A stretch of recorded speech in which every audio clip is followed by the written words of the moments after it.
directeur scientifique chez Citody.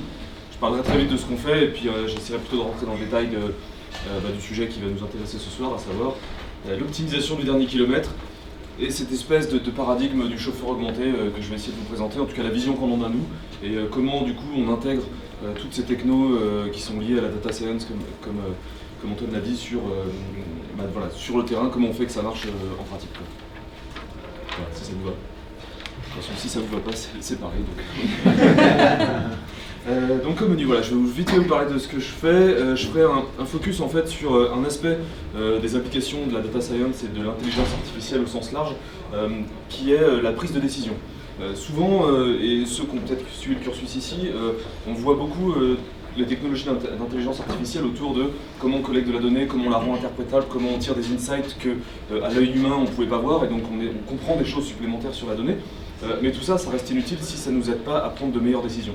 Ça reste le but final de tout ce qu'on fait en data science, c'est de rendre cette donnée actionnable, certes en lui donnant une structure et en extrayant de la donnée des choses qu'on ne peut pas voir à l'œil nu, mais le but à la fin c'est quand même de décider des trucs, et si possible des trucs qui sont meilleurs que ce qu'on faisait avant d'avoir de la data, sinon on a perdu beaucoup de temps et d'argent. Donc voilà, je ferai un focus là-dessus, et puis on essaiera de voir un peu du coup les aspects spécifiques de comment on prend une bonne décision, voire une décision qui est optimale en intelligence artificielle. Ensuite, du coup, je retournerai vers ce que je maîtrise un peu, c'est-à-dire l'optimisation de tournée. D'abord, d'un point de vue théorique, qu'est-ce que c'est quoi ce problème c'est quoi ce problème, tout simplement. Et puis, en pratique, on verra que voilà, il y a un petit écart entre la théorie et la pratique, et comment on fait pour mettre de la vraie optimisation de tournée sur le terrain. Bienvenue à ceux qui viennent d'arriver. Bonjour. C'est parti. Donc, Citody, nous, donc on est une... ouais, c'est ça, c'est quelques trucs. Donc, on est une start-up. On s'est fondé en 2015. Voilà, donc ça c'est un peu pour notre historique. Et on est donc spécialiste de l'optimisation de tournée, vous verrez plus tard ce que c'est, avec deux particularités, je m'étendrai plutôt plus tard aussi. C'est qu'on est capable de faire ça, l'optimisation de tournée, de façon scalable, c'est-à-dire pour des vrais problèmes de la vraie vie. C'est-à-dire quand on a plusieurs dizaines de milliers de points à gérer, plusieurs centaines de véhicules auxquels il faut assigner des points à visiter, etc. Ça c'est dur à faire, on verra pourquoi, mais c'est vraiment très dur à faire. Et la deuxième chose qu'on va avoir de particulier, c'est qu'on va le faire en temps réel. Aujourd'hui, voilà, vous avez tous, j'imagine, eu à prendre une demi-journée pour vous faire livrer quelque chose et le mec est passé le lendemain. C'est excessivement énervant. Et c'est tout simplement parce qu'ils agissent via des plans de tournée qui généralement sont fixes et qui réagissent très très mal, qui sont très peu robustes finalement aux aléas du terrain. Et les aléas du terrain, notamment en région parisienne, on les connaît, c'est bien sûr le trafic. C'est le fait que la personne avant vous, elle n'était pas chez elle et que le gars l'a cherché pendant 15 minutes, et du coup il est en retard chez vous. Et lui, il fait ce qu'il peut. Il fait ce qu'il peut, on va voir qu'un être humain, face à ce genre de problème, il ne peut pas grand chose en fait, et qu'il a vraiment besoin d'être aidé par des algorithmes qui font ce métier-là très bien. Voilà. Juste l'équipe, bon, je suis en plus gros, mais juste parce que je suis là, sinon il y a d'autres personnes aussi. Donc Jonathan, qui est notre CEO, qui a un background un peu dans la logistique, la société familiale, il a bossé dans sa famille possède une petite boîte de courses parisienne. Hugo, mon collègue, qui fait tout ce que je fais pas, c'est-à-dire beaucoup de choses. Et donc moi, qui suis là en tant que directeur scientifique chez Citody, et donc je m'occupe de toute la partie algo, maths, tout ce qu'on met un peu scientifique du coup dans Citody, c'est moi qui m'en charge. Et avant, j'ai pas mal bossé dans un truc qui n'a rien à voir. J'étais la même chose, c'est-à-dire directeur scientifique, mais dans des éditeurs de solutions de marketing automation, donc des applications là pour le coup beaucoup plus classiques de la data science, où on va utiliser les données pour savoir mieux vendre à qui, à quoi, quand, comment. Vous connaissez tous ça peut-être un peu mieux que l'optimisation de tournée en tout cas. Voilà. Donc c'est nous. Et donc ce qu'on fait, voilà, c'est on construit un système d'intelligence artificielle pour optimiser les tournées du dernier kilomètre principalement. On peut le faire aussi pour des tournées pas du dernier kilomètre, mais il y a généralement moins d'intérêt. Pourquoi c'est dur dans le cas du dernier kilomètre? C'est qu'on a tout un tas de points à visiter. Ces points, on va y faire plein de choses. On va y faire de la livraison bien sûr, mais on va aussi y faire de la collecte de déchets, de prélèvements biologiques, de tout un tas de choses qui peuvent être utiles à collecter tout simplement. Et on va aussi faire des interventions, de la maintenance. On va aller remplacer votre pare-brise par exemple. Donc tout ça, il y a plein d'entreprises qui ont besoin de gérer finalement un tas d'activités qui sont réparties géographiquement, et donc il faut trouver la meilleure façon d'affecter des ressources. Ici on va avoir deux intervenants, deux chauffeurs, et donc il y a tout un tas de points à visiter, et on va les dispatcher entre tous ces points de façon à former des tournées qui idéalement sont les plus efficaces possibles. Voilà, donc ça c'est ce qu'on fait. Sur le papier, c'est assez simple, et l'idée, c'est de le faire en temps réel.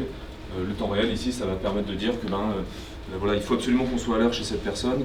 On voit que ça bouge ici, peut-être qu'on ne va pas passer par là avant d'aller là, on va faire autrement, on va aller directement par exemple à ce point-là. Ça va être ce genre de choses qu'on va permettre de faire. C'est un peu, si vous voulez, comme Waze, sauf que Waze vous dit comment aller du point A au point B en changeant éventuellement l'itinéraire sur le chemin. Nous, on va faire la même chose, sauf qu'il y a N points à visiter.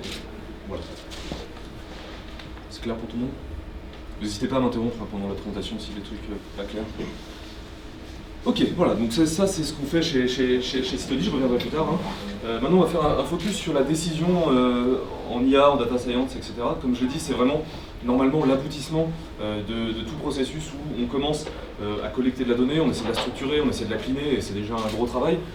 Quand on a fait tout ça, on va commencer à faire des stats sur nos données, on va commencer à les agréger, à les regarder avec des outils de BI pour essayer de bien comprendre ce qu'elle veut nous dire la donnée.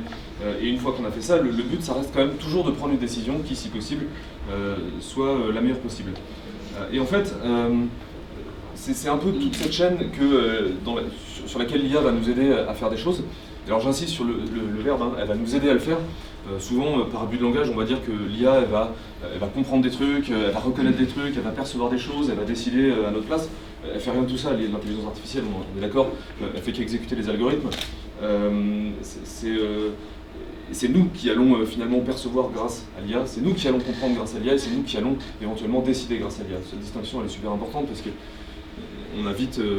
c'est vite fait d'arriver dans des délires du genre Skynet, etc., sur l'IA qui prend le contrôle de... Non, c'est rien de tout ça, elle fait des choses très très simples, et on va voir en plus derrière quelles sont ses limites, et les nôtres aussi, et comment finalement on conçoit des systèmes qui interagissent bien avec nous. Ce fameux paradigme finalement de l'homme augmenté, hein, on n'enlève pas l'homme, on l'augmente avec l'IA. Donc les tâches, c'est celle-ci.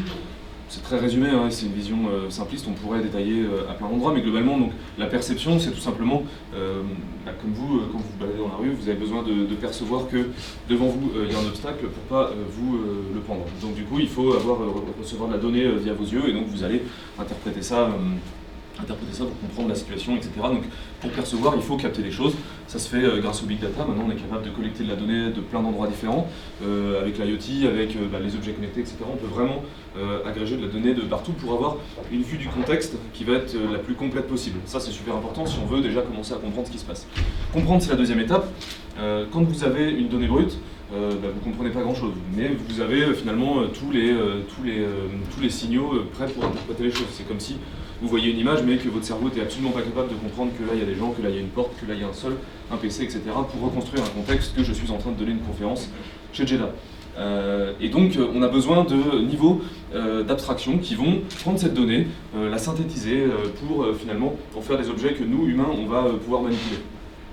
Et donc, il y a plein de techniques pour faire ça, vous les connaissez, le machine learning bien sûr, qui va essayer de vous, soit d'isoler des structures dans les données, ou de vous faire le lien entre une variable qui vous intéresse particulièrement, comme par exemple, est-ce que mon client va acheter mon produit, et tout un tas d'autres variables qui sont, depuis combien de temps je lui ai pas envoyé d'email, par exemple. Donc ça, c'est ce que va faire le machine learning. Ça, c'est pour les chatbots, par exemple, essayer de faire discuter des humains avec des... quoi que celui-là, on pourrait presque le décaler un peu vers là. Bref, peu importe. La reconnaissance d'image, bien sûr, et la représentation de connaissances, où là, c'est des domaines plus abstraits, mais on va essayer de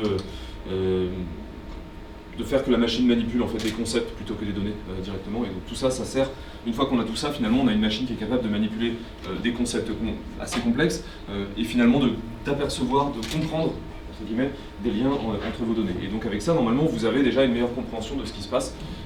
Et donc, même si ça peut apparaître assez puissant, c'est finalement des versions très très avancées des statistiques.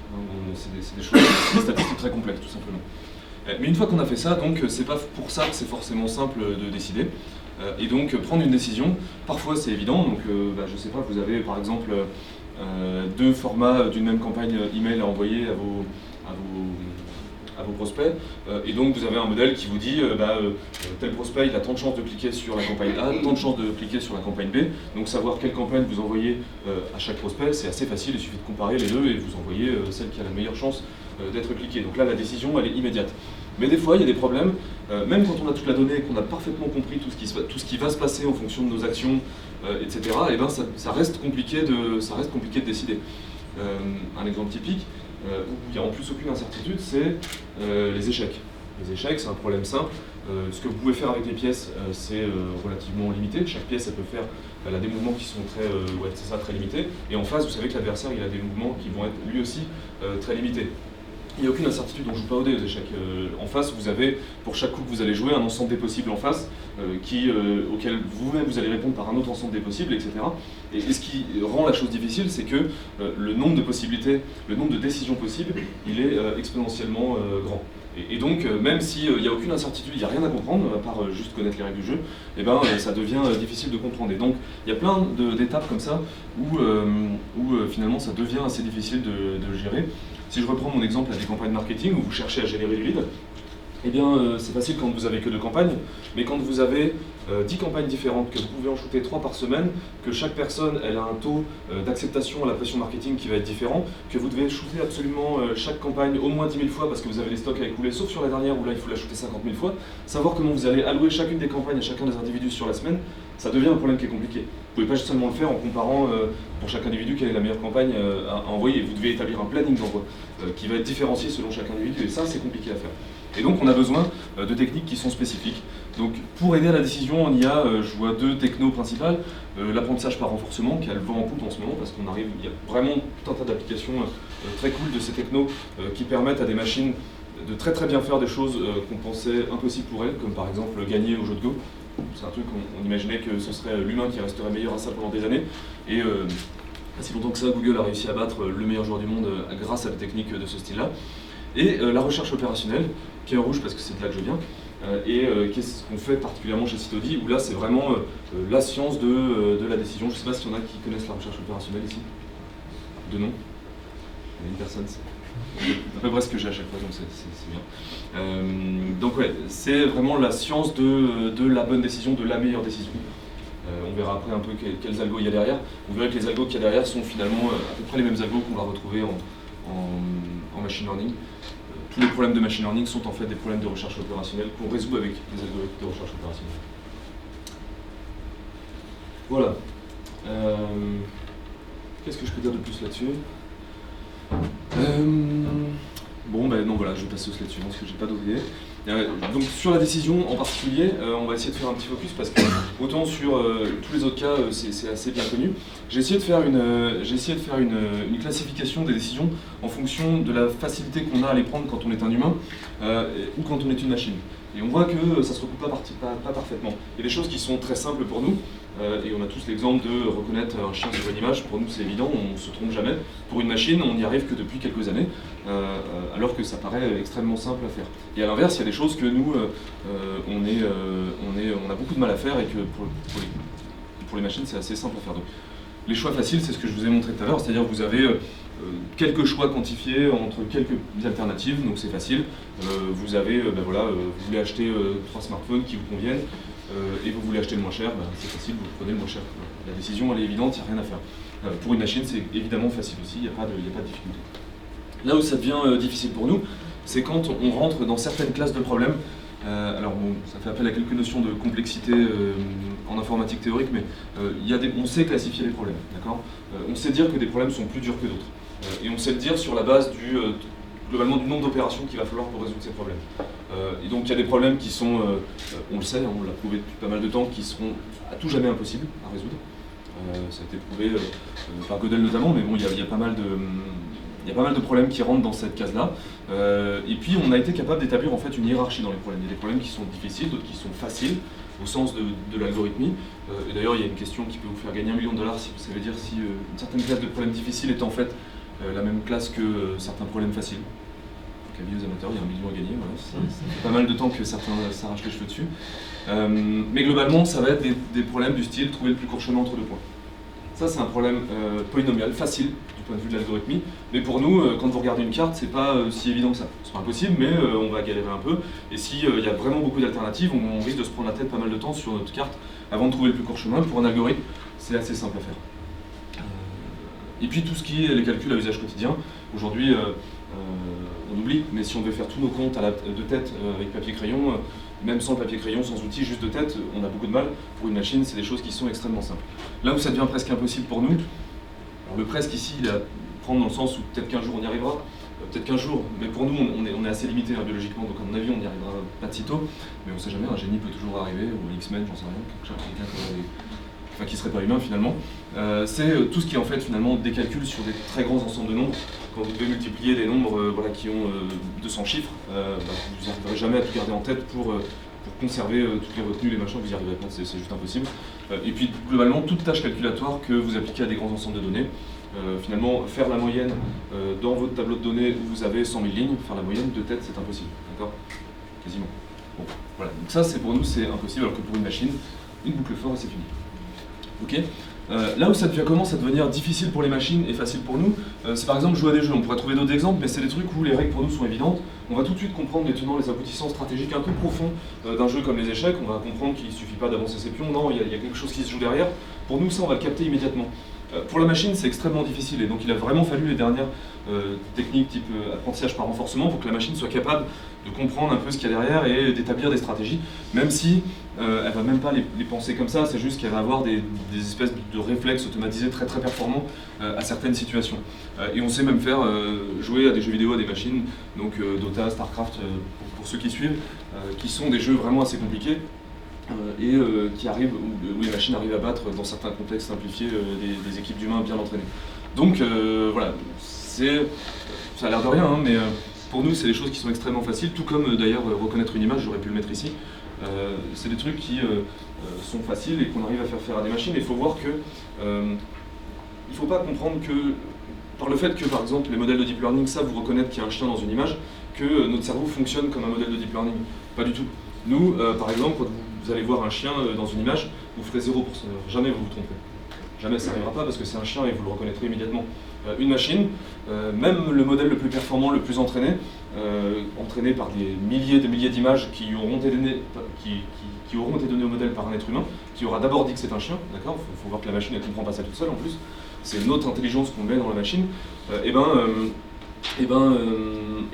quand même se tromper dans 0,001% des cas, ce qui ne nous arrivera pas à nous. Et ça, c'est ce 0,1%, c'est la différence fondamentale entre nous et la machine, entre un modèle de deep learning et un cerveau humain. C'est juste pas la même chose. On essaie de faire des analogies, de rapprocher les choses, mais finalement, c'est vraiment très différent. Là où ça devient difficile, c'est là. Il y a une classe de problèmes d'optimisation, notamment, mais pas que, c'est des problèmes qui sont NP complets, on appelle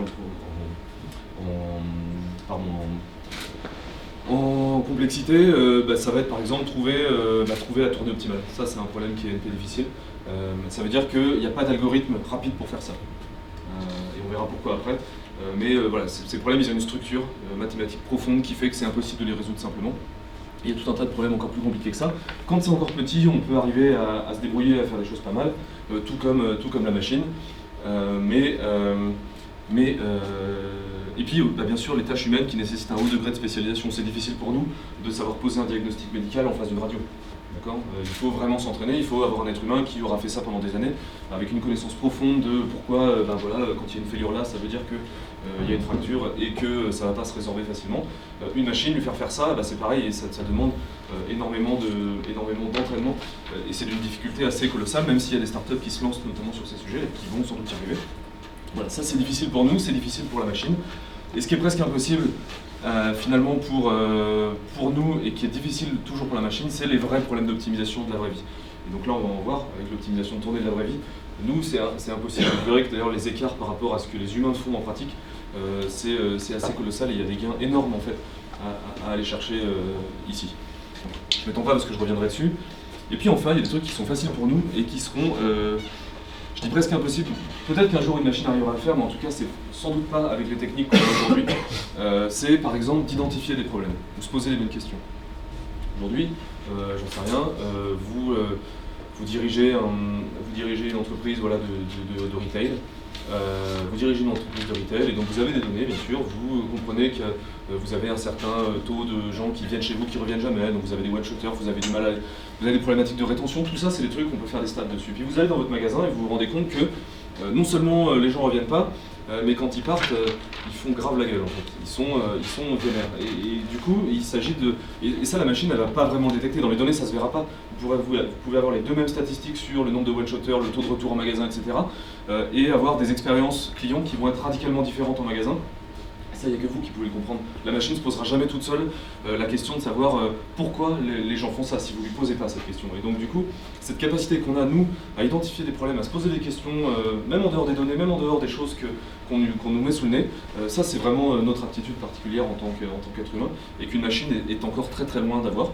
Peut-être qu'un jour ça le sera, mais effectivement c'est compliqué. Puis toutes les décisions sociales, même s'il y a de la reconnaissance, vous savez, de faciès, on sait reconnaître les émotions sur le visage de quelqu'un, peut-être que derrière on peut programmer un arbre de décision qui va dire si la personne a l'air triste, on évite de lui, je sais pas, de lui annoncer d'encore plus mauvaises nouvelles, des choses comme ça, mais en fait tout ça, ça va être très basique. La vraie subtilité, c'est de comprendre le contexte, pourquoi cette personne est triste, qu'est-ce qu'elle nous a dit juste avant, c'est là qu'on va comprendre que, non, c'est que ça... Elle a un décès dans sa famille, ou alors elle n'est pas contente des résultats qu'elle vient d'avoir sur son dernier programme qu'elle vient de coder. On voit bien que ce n'est pas le même niveau de tristesse et que nous, on ne va pas réagir de la même manière. Dans un cas, on va réagir avec empathie. Dans le deuxième cas, on va réagir peut-être avec du soutien, essayer de trouver une solution avec elle. Et donc du coup, nous, on est très bon pour ça. On sait très bien tout de suite sentir en fonction de l'état de quelqu'un, avec un peu d'empathie. On sait bien comment réagir. Et une machine, elle est incapable de faire ça d'elle-même, en tout cas. Bon. La politique, la philosophie, là, on arrive sur des choses où même pour nous humains, c'est, on va dire, le summum de la décision, parce que ça englobe tellement de facteurs. Ça nécessite de tenir compte de la vie de plein de gens, ça nécessite de tenir compte de choses qui peuvent être très abstraites. En philosophie, on va inventer des concepts qui n'existaient pas avant. Et donc tout ça, c'est les activités intellectuelles en termes de décision qui sont les plus complexes pour un être humain, et c'est bien sûr aujourd'hui impossible pour une machine. Elle ne sait fonctionner que dans le cadre qu'on lui aura spécifié. Puis bon, après il y a des problèmes presque impossibles pour tout le monde. Là, je sais pas ce qu'on peut mettre. J'étais un peu coincé. Est-ce que Dieu existe? J'en sais rien, ce genre de truc. Bon, voilà. Ça n'a plus d'intérêt, on est très loin de la pratique. Voilà. Ça, qu'est-ce qu'on peut tirer de ça? C'est que finalement, entre l'homme et la machine, il faut revenir aux bases. On peut être tenté d'attribuer des capacités à la machine qu'elle n'a en réalité pas.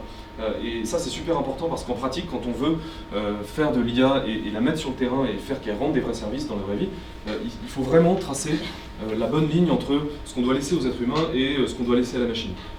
Et cette ligne, elle est pas souvent simple parce qu'il y a tellement de potentiel dans les algorithmes. Il y a tellement de potentiel, on peut comprendre tout un tas de choses, on peut automatiser aussi énormément de décisions.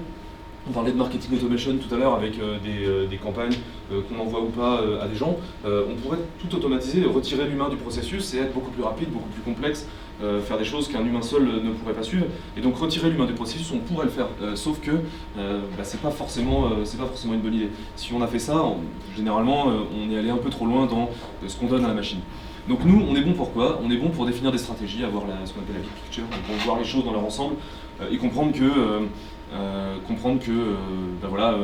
même si c'est la décision optimale, par exemple, de faire cette tournée, parce que globalement on va être en retard, voilà, il y a eu tout un tas de problèmes ce matin, on va être en retard partout, il faut qu'on choisisse chez qui on va être en retard. Un algorithme, ce qu'il va nous faire, c'est minimiser le retard global, le retard moyen. Il va faire des choses comme ça, il va essayer de contracter le risque qu'il prend sur chacun des individus. Sauf que peut-être que parmi les gens qu'on va mettre en retard, il y a un super client, un gros client. On vient de le signer, c'est le mois dernier, et on s'est engagé en plus sur des SLA, on s'est engagé à être à l'heure tout le temps chez lui. Et bien tant pis, peut-être que la bonne décision stratégique, c'est d'être à l'heure chez ce client pour cette fois-là et de mettre plus 15 minutes chez tout le monde, chez tout le reste. Tant pis, on appellera les gens, on s'excusera, mais ce client ne peut pas le rappeler par exemple. Ce type de décision qui est assez borderline, parce que finalement c'est vraiment de la stratégie un peu commerciale, service client, tout ça, c'est pas simple à gérer au quotidien, il faut que ce soit un humain qui gère ça. Si vous laissez ça dans les mains d'un algorithme en lui mettant des pondérations, des machins comme ça, très vite ça va dériver et vous vous retrouvez avec des problèmes encore plus graves à gérer qu'avant. Donc il faut bien sûr faire attention à ce qu'on laisse à la machine. Et donc c'est un peu ce que je disais là, c'est que la qualité de service notamment, c'est vraiment trop important pour qu'on le laisse à la machine. En tout cas, seulement la machine. Elle doit nous aider à avoir une meilleure qualité de service, mais elle ne peut pas prendre toute seule les décisions à ce niveau-là. Parce que c'est pas fait pour ça tout simplement.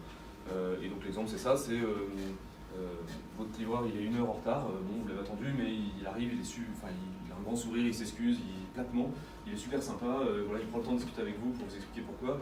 Au final, il est tellement sympa que vous n'allez pas trop lui en vouloir, sauf si vraiment ça vous a vraiment mis dans pas le mot pas vulgaire, donc ça vous a mis dans le... Bref, vous avez compris. Du coup, là, vous allez mettre une étoile, mais sinon, finalement, vous allez l'excuser, il vous a expliqué sa journée, c'est galère pour lui, c'est galère pour vous, voilà, on est humain, on discute et on arrive à résoudre le problème.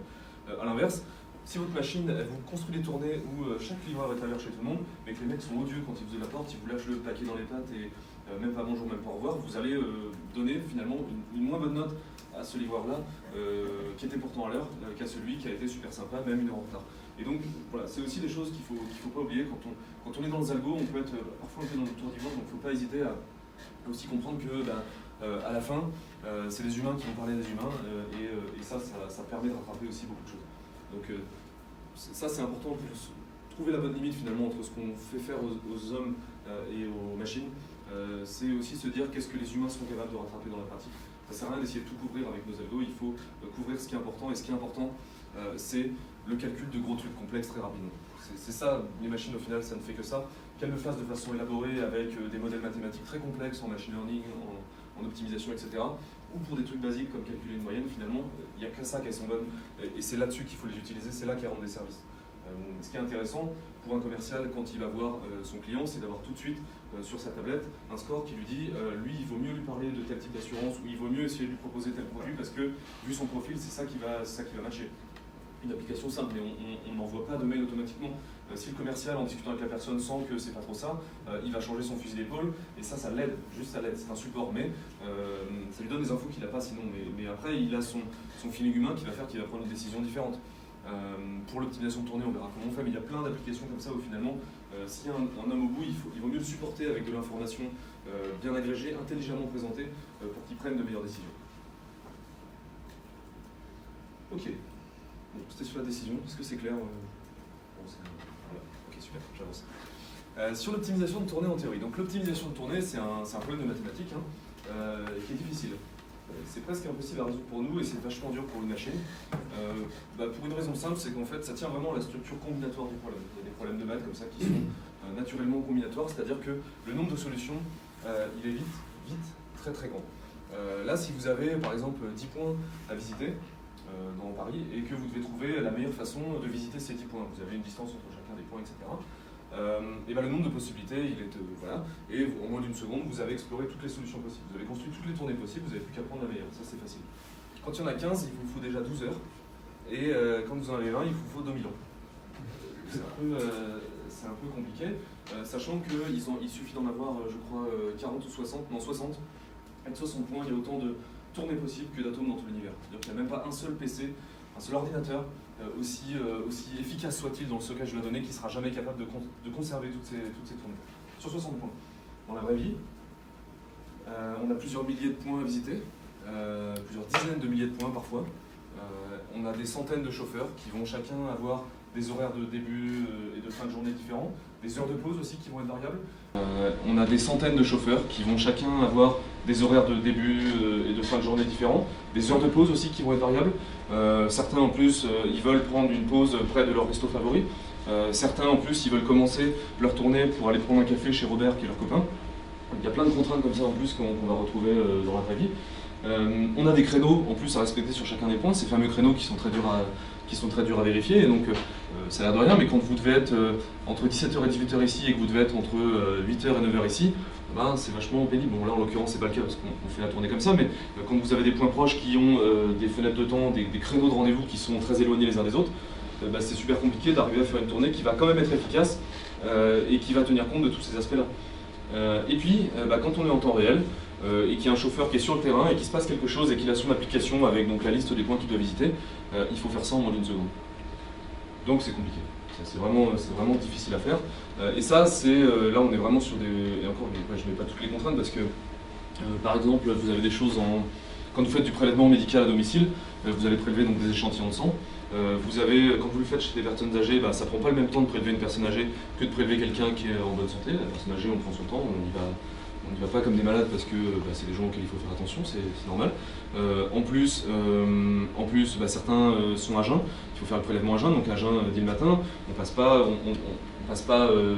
faire le prélèvement de quelqu'un à jeun en fin de matinée, sinon il crève un peu la dalle, donc il faut penser à le faire en début de journée. Et puis quand on a fait un prélèvement, même si on a une petite sacoche réfrigérée, un prélèvement ça tient que 3 heures dans la sacoche. On n'a que 3 heures pour vraiment commencer à faire le centrifugage, etc., pour ensuite traiter les échantillons et qu'ils ne soient pas périmés. C'est un peu ballot d'être allé voir la petite mamie le matin, de lui avoir prélevé son truc et puis de rentrer trop tard au labo pour pour décanter tout ça, sachant qu'on rentre au labo mais on repart ensuite pour une autre tournée. Donc ça fait des tournées qui sont un peu en oreille de lapin, on fait des petits sauts de puce comme ça, en partant du labo, en venant au labo pour déposer nos trucs. Et donc ça, rien que ça, c'est une contrainte qui va complexifier énormément les choses. Voilà, donc il y a plein de trucs de la vraie vie qui vont être compliqués. Là-dedans, on va avoir des tournées où en plus, il faut pouvoir ici lâcher son véhicule qui va être une moto ou simplement une voiture, faire des trucs à pied. Et donc on a pareil des points de dépose et qu'il faut gérer dynamiquement pour créer des tournées qui sont efficaces au global. Donc ça peut vite devenir très compliqué. Et aujourd'hui, c'est des humains qui gèrent ça tout seul. Pour faire ça, on a besoin d'algorithmes d'optimisation. Je ne vais pas trop m'étendre parce que bon, c'est pas le but non plus, mais c'est un peu technique pour ceux que ça va intéresser et qui pourront éventuellement aller chercher derrière. C'est un exemple de 3 domaines qui peuvent servir, il y en a d'autres, hein, il n'y a pas que ça. Le plus standard, le plus théoriquement abouti aussi, c'est ce qu'on appelle la programmation mathématique. Donc la programmation mathématique, ça suppose que vous êtes capable de décrire l'ensemble de vos solutions par un système d'équations. Un système d'équations qui a généralement des têtes comme ça. Et encore là, c'est un petit. Donc il faut être capable de décrire tout un tas d'équations qui vont décrire l'ensemble des solutions possibles. L'ensemble de ces solutions possibles, ça va décrire des formes géométriques, des hypervolumes dans des dimensions, dans des espaces à une dimension.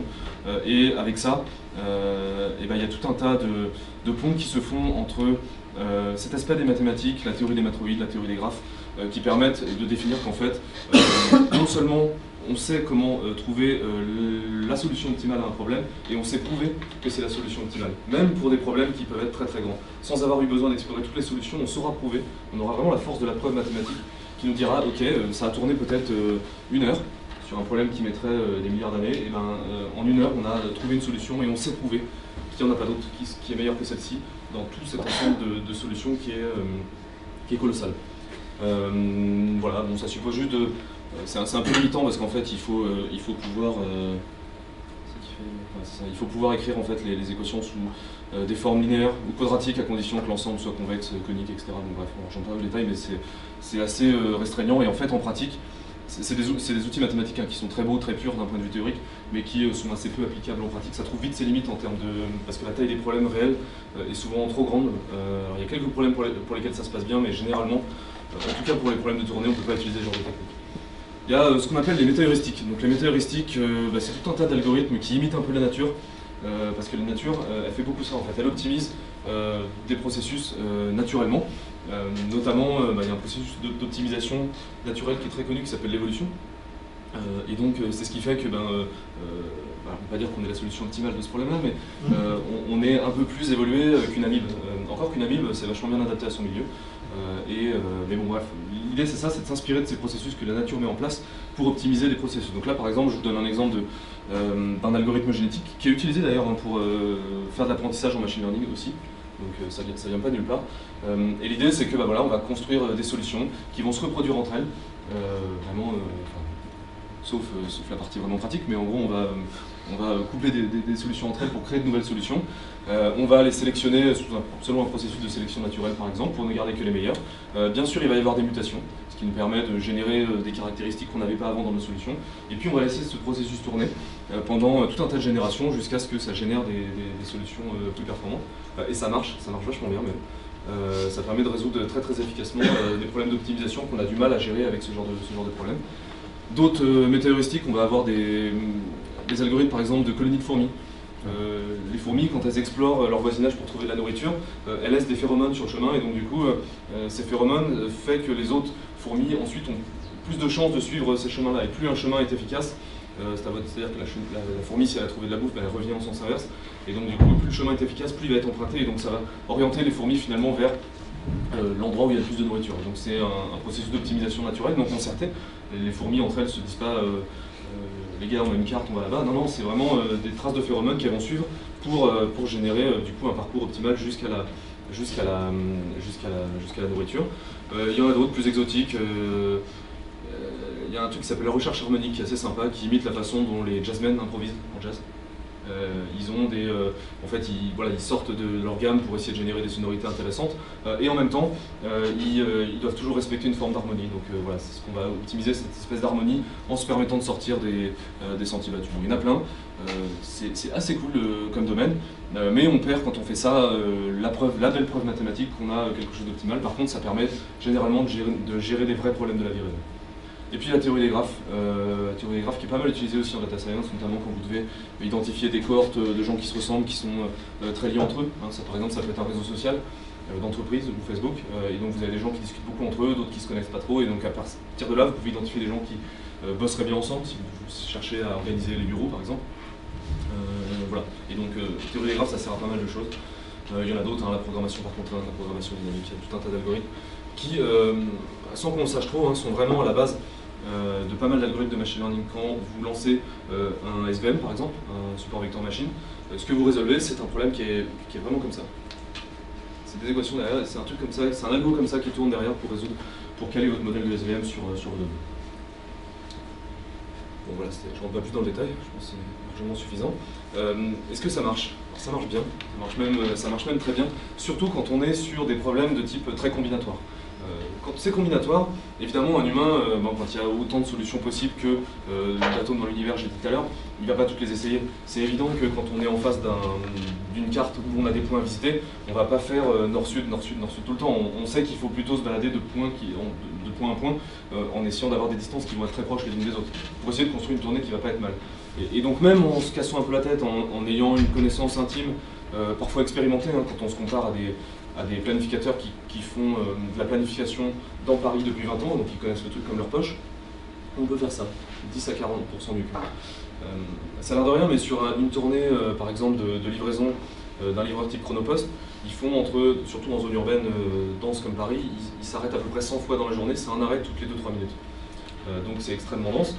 Il suffit sur chacun de ces points-là de gagner 20 à 30 secondes. À la fin de la journée, ça fait je sais pas ce que ça fait, mais ça fait au moins une demi-heure, une heure, quelque chose comme ça. Je suis pas très bon en calcul mental, malheureusement.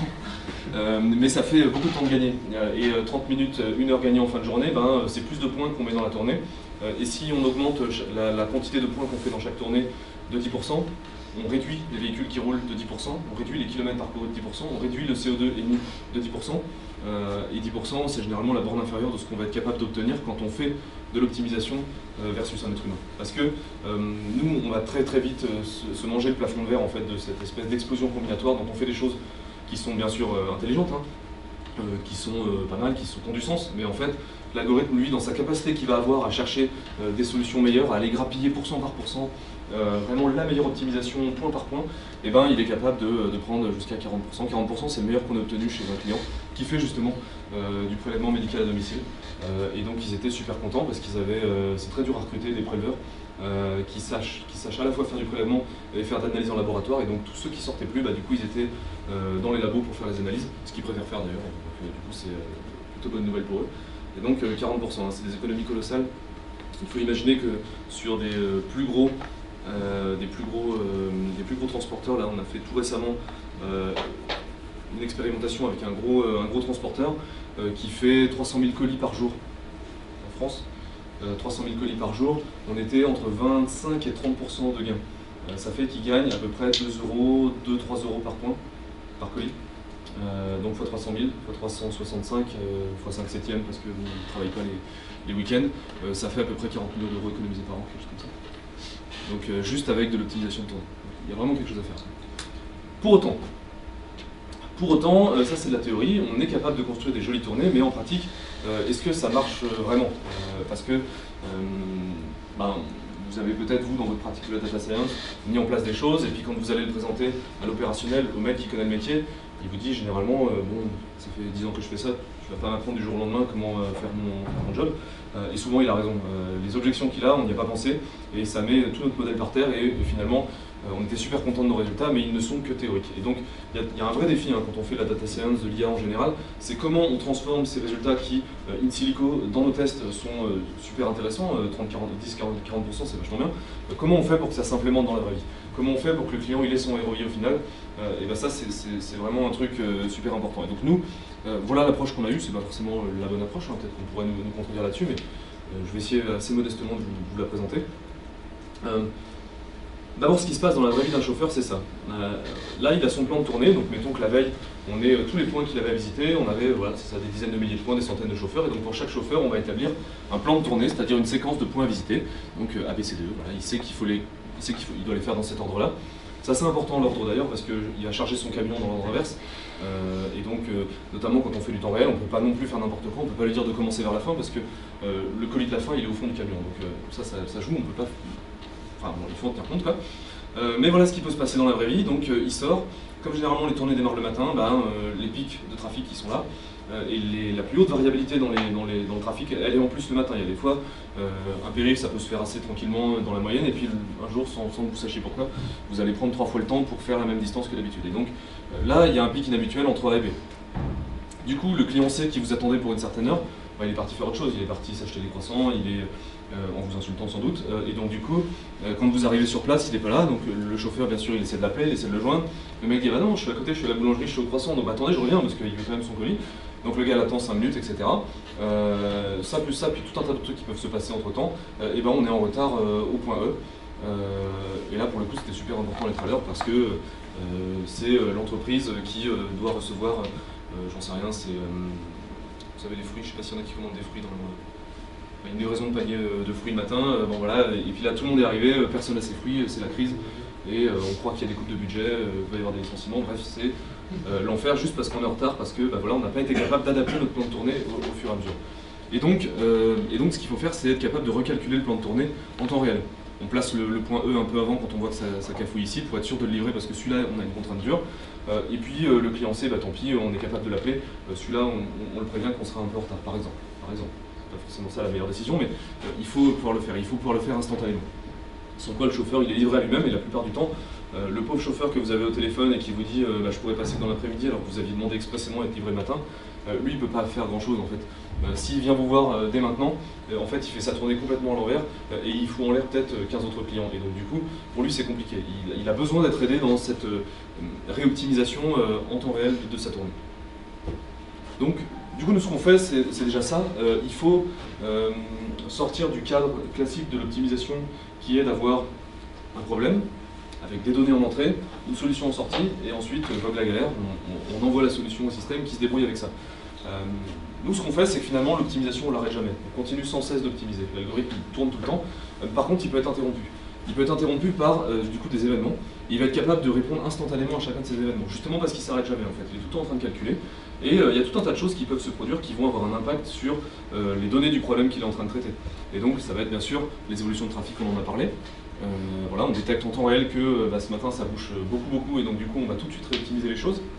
Le client qui est absent, qui annule, qui prévient, et donc on a un point qui sort de la tournée. Bon, c'est plutôt bonne nouvelle pour la tournée, c'est-à-dire qu'on libère un peu de place et on a les coudées un peu plus franches pour éventuellement réoptimiser les choses. La modification de créneau, ça c'est des choses qu'on ne voit pas, mais vous seriez tous très contents de pouvoir dire finalement j'aurai un peu de retard, livrez-moi cet après-midi, ce matin j'ai pas le temps, j'ai autre chose à faire. Juste en envoyant une info par SMS ou sur l'application, ça ce serait top. Et c'est ce genre de choses que cherchent à mettre en place les logisticiens. Mais c'est super dur à gérer dans le temps réel. Donc ça par exemple c'est le genre d'événement qu'on va gérer. La modification d'adresse, livrez-moi à mon travail plutôt que chez moi, j'ai dû aller au boulot là, c'est vraiment une urgence, donc livrez-moi à mon taf, je ne peux pas faire autrement. Le fait que le chauffeur il arrive en retard, en avance aux différents points, ça permet de réajuster la tournée aussi en fonction de ce qui se passe dans la vraie vie. Toutes les pauses, la pause déj, où est-ce qu'il veut la prendre, etc. Le véhicule qui tombe en panne, avec 2 N. Ça par exemple, c'est quand on a, on ne peut pas le faire tout le temps, mais quand on a des flottes de coursiers par exemple, les coursiers, ils font des points, ils vont enlever des colis à des endroits pour les livrer à d'autres. Donc ça c'est des flottes qui sont toujours en mouvement, c'est un essaim qui circule dans Paris, donc il faut vraiment le dispatcher en temps réel. Et en plus ils ont des exigences de livraison au plus tôt qui sont très très fortes. Parfois il faut faire de la livraison en une demi-heure. Aller chercher le colis et le livrer chez le client en une demi-heure. Ça c'est super dur à faire. Et s'il y en a un qui tombe en panne, ce qui est souvent le cas parce que les véhicules sont mis à rude épreuve, enfin vous les voyez tous tourner, les scooters, vous avez vu l'état de certains, donc parfois ça tombe en panne. Et typiquement l'événement, tel véhicule tombe en panne à telle adresse, il devient automatiquement le point d'enlèvement pour tous les autres coursiers et que l'algorithme va rerouter optimalement pour aller chercher ce qu'ils ont peut-être dans le top case pour le livrer à l'heure. Voilà, ce genre d'événement, on peut le gérer aussi. Bien sûr, les nouvelles commandes, ça c'est super important, pour intégrer des nouveaux points dans la tournée pendant qu'elle est en train de se dérouler, pour faire des choses au chauffeur pour de la livraison le jour même par exemple, qui est un peu le Graal du e-commerce, ce genre de choses. Vous commandez le matin, vous êtes livré en fin de matinée, et bien ça, il faut être capable de faire ça. Et c'est aussi très difficile quand on a des tournées qui sont déjà bien remplies. Donc on fait ça, mais on fait pas que ça, parce que quand on a fait ça, on pourrait se dire bah, très bien, en fait, tous les cas là, on les gère, et l'être humain, du coup, il a une liste de points à visiter, il a juste à suivre ce qu'on lui dit, et puis bien cordialement, quoi, il fait ce qu'on lui dit, et puis c'est tout. Sauf que dans la vraie vie, bah, ça marche pas. Ça marche pas d'une parce que d'un point de vue social, de façon assez compréhensive, c'est pas top d'aller dire à des gars dont c'est le métier, dont c'est l'expertise, de bien connaître une zone, du jour au lendemain, bah non, tu prends plus aucune décision, tu fais comme la machine te dit. Avoir un chauffeur expert, c'est très difficile. Hein. Un chauffeur, ça met à peu près 3 à 6 mois pour être efficace sur une zone qu'il va bien connaître. Donc la montée en compétence, elle est longue, et le turnover en fait, dans les métiers de logistique, il est extrêmement... c'est un vrai problème en fait, c'est leur problème principal. Avoir des bons chauffeurs, c'est la problématique principale des logisticiens. Donc si on leur dit du jour au lendemain, bah, le peu de trucs fun qu'il y a dans ton boulot, c'est-à-dire tu vas pouvoir t'organiser comme tu veux, tu vas pouvoir gérer ta journée au mieux, tu vas pouvoir, si tu as envie et que tu fais tout à l'heure, aller voir ton copain Robert au début pour prendre un café, tu fais comme tu veux, c'est la liberté du métier de chauffeur, qui est contrebalancée finalement par tout un tas un rythme de dingue, hein, s'arrêter toutes les 3 minutes. J'ai tourné avec des chauffeurs comme ça, je sais pas comment ils font, moi j'étais mort au bout de... Enfin bon, rapidement. Et du coup, non, c'est un métier qui est physiquement très dur, que peu savent tenir sur le long terme, et donc si on leur enlève ça, ça devient des robots. Et ils aiment pas du tout ça, c'est normal. Mais encore, si on était complètement cynique, on pourrait se dire, bah, tant pis, on fait faire ça à des humains le temps que ce soit des véhicules autonomes, et puis une fois qu'on aura des véhicules autonomes, on vire les humains, et puis ça marchera vachement mieux. Sauf que non. Là, c'est un exemple, par exemple, d'un cas où l'humain, il va être plus malin que la machine. C'est une tournée, donc là, vous avez tous les points rouges à visiter. Et la tournée optimale, pour de vrai, c'est de faire ça. Là, vous n'avez pas spécialement de contrainte de temps. Vous savez que vous allez arriver à peu près à 16h34 dans cette zone. Et donc ça, c'est la tournée optimale. Parfois, les moins de kilomètres, vous avez fini tous les points en le moins de temps possible. Donc on est super content. Sauf que, bah, du coup, le chauffeur, il voit ça et dit du coup, tu es en train de m'expliquer que je vais devoir aller livrer quelqu'un à 16h48 en me garant devant l'école primaire. Ceux qui ont des enfants savent, 16h48 on ne se gare pas devant une école primaire. En tout cas quand on a un gros camion, on ne peut pas parce que bah, tous les parents sont là pour aller chercher les gamins. En plus c'est dangereux, il y a des enfants qui traversent et tout. C'est pas la condition c'est pas idéal pour livrer. On n'a pas envie de laisser son camion ouvert avec son diable pour aller livrer avec plein de monde autour.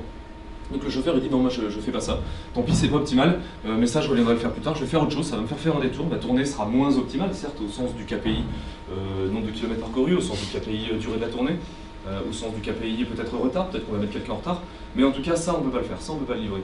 Et du moment où je m'en mange dans cette rue, c'est plus possible. Et donc il va dire bah non je vais faire autrement.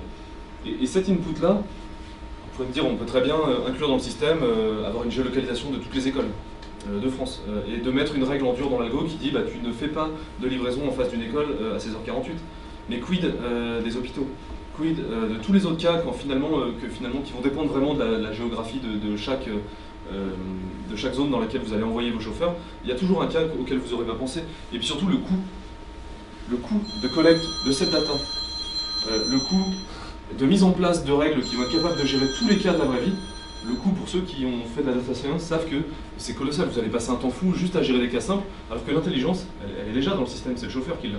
Ça sert à rien de lui enlever ça pour lui faire des choses qu'il sait déjà. Encore faut-il être capable de réagir aussi aux inputs du chauffeur. Autant il faut être capable finalement de réagir à ce que le chauffeur va vouloir faire, et donc lui faire des recommandations qui vont s'adapter lui à ce qu'il va aussi vous donner comme input. Et donc ce qu'on fait nous, c'est pour essayer d'aller vers ce paradigme du chauffeur augmenté et pas du chauffeur robot qui n'est qu'un pré-véhicule autonome. Hein. Vraiment, il y a un humain dans le truc qui a de l'intelligence et qui a des connaissances sur le terrain, dont on doit se servir pour faire des bonnes tournées. C'est de ne pas faire ça, c'est-à-dire il suit à la lettre les recommandations sur le papier, en théorie optimale de l'algorithme. Et puis finalement, ce qu'on va faire, c'est qu'il va plutôt s'appuyer sur les recommandations en temps réel de l'algo. L'algo va sans cesse faire des recos sur voilà, nous on pense que c'est ça la meilleure tournée. Mais toi, tu as peut-être une autre idée. Et tu peux interagir avec nous pour nous dire non, je vais faire autrement. Non, ce truc-là, je vais le décaler à plus tard. Si on fait ça, il faut du coup tout de suite lui reproposer quelque chose. Ok, ton input c'est de me dire ça, et ben moi je m'adapte et je te repropose tout de suite quelque chose. Et donc du coup, ce qu'on considère dans notre framework Event Responsive, c'est que finalement, les inputs du chauffeur, les décisions que lui peut prendre, ou les questions qu'il peut poser, sont aussi des événements auxquels on va devoir s'adapter en temps réel. Et donc, un exemple, par exemple, d'application qui fait ça, c'est une explication très très simple, où il y a un seul input qui est possible pour le chauffeur. Mais là, vous voyez, donc il y a la séquence des points à visiter pour le chauffeur. Il a un retard estimé sur la totalité de la tournée, 1 heure de fin. Et donc, normalement, il est censé démarrer par le point du haut. Là, il est chez monsieur Maxime. Il est censé aller là, mais là, il dit par exemple, non, si je veux aller chez Cédric Pasquet, on lui donne de l'info déjà. Est-ce que ça va te mettre en retard? Est-ce que ça va te poser problème? Là, en l'occurrence, ça n'en posait pas, mais s'il veut aller ici, normalement, si je ne me trompe pas de vidéo, ouais, c'est ça, ça lui dit, bah non, attention, si tu fais ça, tu vas être en retard à un créneau. Et là, c'est là que les maths interviennent, hein, c'est qu'on sait prouver qu'il y a un créneau, il ne saura plus le faire et c'est quasiment optimal parfois. Donc c'est un chauffeur expérimenté, c'est ça, c'est l'expertise humaine à son meilleur niveau, ça permet de faire ça. Sauf que sur 100 points visités, il suffit qu'il y ait un petit colis qui soit arrivé en dernier, il a mal lu qu'il y avait un truc à faire avant 9h, il peut le zapper, c'est normal, on ne peut pas vraiment lui en vouloir vu la complexité du système. Et lui, l'algo, lui pour le coup, il n'oublie rien. La donnée, elle endure, c'est avant 9h, et donc même si le gars il était parti pour faire autre chose, il va voir que l'algo il va sans cesse lui remonter ce truc à faire avant 9h. Et donc pour eux, ils le voient vraiment comme un gain de fiabilité, ça leur permet de ne rien oublier, et en même temps de garder leur liberté. S'ils veulent faire les choses à leur façon, ils peuvent toujours le faire. Après, dans les versions plus évoluées de l'application, ils peuvent dire, ils peuvent rajouter des infos qu'on n'a pas, par exemple. C'est très rare que dans les systèmes d'information des logisticiens, il y ait exactement toutes les fenêtres de temps qui sont incluses. Là, on en voit une entre 12h10 et 13h10. Ça, c'est parce que ça vient du système. Il y en a d'autres où ils savent très bien que le client, en fait, il ne peut pas être livré quand c'est, par exemple, une grande surface. On ne peut pas les livrer après 9h parce qu'après, c'est le coup de feu et le personnel qui est là pour décharger les camions, il est dans les rayons à faire d'autres choses et donc, du coup, il faut les livrer avant 9h. Et ça, c'est pas toujours des infos qu'on va avoir dans les systèmes d'information. Et donc, eux, ils savent des choses aussi. Et donc, ils peuvent, via l'application, en disant, bah non, celui-là, je le fais avant 9h, finalement remonter une info qu'on ne sait pas structurer autrement. Est-ce qu'on peut pas penser qu'à terme, vu qu'ils vont justement suggérer des modifications que vous pouvez analyser, vous pouvez les incorporer dans l'algorithme et justement ça va leur laisser moins de décisions au fur et à mesure de l'avancement de votre projet? Alors, oui et non. Oui, on le fait, en fait, bien sûr on le fait. Notamment, mais il faut faire attention quand on fait ça parce que si quelqu'un fait un choix différent de ce que l'algorithme a suggéré, ça peut être pour plein de raisons différentes. Ça peut être juste parce que, effectivement, il a vraiment une meilleure idée, juste parce qu'il fait comme d'habitude, ou juste parce qu'il a envie de faire chier, entre guillemets. Et donc il y a tout le spectre, finalement, de l'âme humaine là-dedans, donc pourquoi il fait quelque chose de différent. Et donc, on prend le risque, si on fait ça, d'apprendre sur peut-être quelqu'un qui a décidé volontairement de pourrir le système, là où un autre aura la volonté de le faire. Donc pour faire ça, ce qu'on fait, c'est qu'on fait de la remontée de données structurées. Au moment où il fait un changement, parfois, on va lui demander de dire pourquoi. Mais là encore, c'est pas forcément une donnée qui est très facile à exploiter. Il peut aussi nous dire ce qu'il veut, quoi. Et donc, in fine, oui, ça peut permettre d'améliorer le système, notamment en pré-planification. Parce que quand on planifie les choses en amont, c'est bien de savoir qu'il y a un truc qu'on doit faire avant 9h, parce que ça peut avoir un impact très fort sur la structure de la tournée. Et donc pour nous, ça nous intéresse d'avoir ce genre d'infos. Après, le pourquoi localement il a fait 3 points après plutôt que le premier, ça nous intéresse assez peu. Au final, on ne va pas savoir s'en servir plus que ça. Et le risque en plus d'avoir appris sur cette donnée pour de mauvaises raisons, il est assez fort. Donc au final on ne le fait pas tant que ça, enfin, on le fait sur des. On choisit nos combats sur cette affaire. Voilà, j'en arrive au mot de la fin. Ouais, c'est bon, hein, j'ai fait 1 heure. T'es pile dans les temps, je crois. Ok, super. Donc le mot de la fin, c'est vraiment le truc quand on veut, parce que bon là on est sur une application super spécifique et il y a fort à parier que vous soyez sur des choses qui sont assez différentes, mais finalement le vrai défi quand on fait une IA et qu'on veut que ça soit utile sur le terrain et que ça dégage vraiment du ROI à votre client ou à vous-même, si c'est vous le client, c'est vraiment, c'est ce que je disais au début, c'est tracer la ligne entre ce qu'on laisse à la machine et ce qu'on laisse à l'humain. Donc il y a tout le curseur, on peut le mettre où on veut, et ça dépend vraiment des applications. Nous, on essaie de pas trop le pousser trop loin parce qu'on voit vite que ça a des effets très néfastes sur la façon dont les tournées vont se dérouler. Peut-être qu'il y a des cas où on peut beaucoup plus automatiser le processus et finalement ce que fait l'humain, plus que fait l'humain finalement, c'est de bas niveau entre guillemets, dans le sens où c'est simplement du calcul ou de la répétition. Effectivement, la machine est bonne pour ça et ça vaut le coup de pousser le curseur loin. Quand il y a des choses un peu plus fines qui font appel à la relation entre des hommes, etc., ça vaut le coup de se poser la question de où est-ce qu'on s'arrête. Finalement, même si on pourrait imaginer un système complètement automatisé, il faut savoir s'arrêter avant et réfléchir plutôt à quelle info utile on donne à l'humain pour qu'il prenne la bonne décision, pour le guider quelque part dans la bonne décision à prendre et lui laisser quand même les mains libres pour faire autrement. Donc ça c'est la grosse question, c'est ça qui est super dur en fait. C'est presque un enjeu de design produit en fait, hein, avant même de réfléchir à... Parce que le reste c'est que la technique, un peu de littérature et c'est fini quoi. Vous trouverez une façon de le faire, on trouve toujours des façons de faire ce qu'on a besoin de faire du moment qu'on a la bonne donnée. C'est vraiment là que c'est chaud et ça peut vraiment faire la différence entre une application de l'IA qui va marcher et un truc qui va lamentablement échouer. En plus, sur la technique, bon, ce n'est pas que de la technique, parce que c'est un peu ce que je voulais illustrer aussi sur mon premier diagramme, là vous avez toutes les fonctions de l'IA. Il y a aussi un sujet de choisir la bonne techno. Là je prêche un peu pour la recherche opérationnelle qui est ma spécialité, mais je vois souvent des applications de l'IA où la décision à la fin, par sans doute mes connaissances du domaine, hein, elle est faite avec des techniques qui ne sont pas de la recherche opérationnelle, alors que c'est vraiment un problème de recherche opérationnelle. Dès que ça me semble un peu combinatoire et qu'il y a vraiment beaucoup de façons de câbler le truc, c'est sans doute une technique de héros qu'il faut utiliser. Et j'ai vu pas mal d'applications où finalement, en amont, tout est super bien fait, on a une donnée super qualifiée, super bien corrigée, super bien clinée, avec des modèles de machine learning ultra performants qui prédisent des choses au top. Et finalement, la décision qu'on prend à la fin, c'est une pauvre décision, dans le sens c'est je prends le meilleur. Et j'applique le même truc à tout le monde, par exemple. Alors qu'on pourrait faire quelque chose de beaucoup plus granulaire, beaucoup plus spécifié à l'individu. Et ça, parce que c'est combinatoirement trop complexe, on s'arrête là généralement. Et donc, pensez qu'il y a des choses qui sont faites pour prendre une décision optimale. Quand on a ça, ensuite, oui, le reste n'est que de la technique. Voilà, j'ai fini. Si vous avez des questions.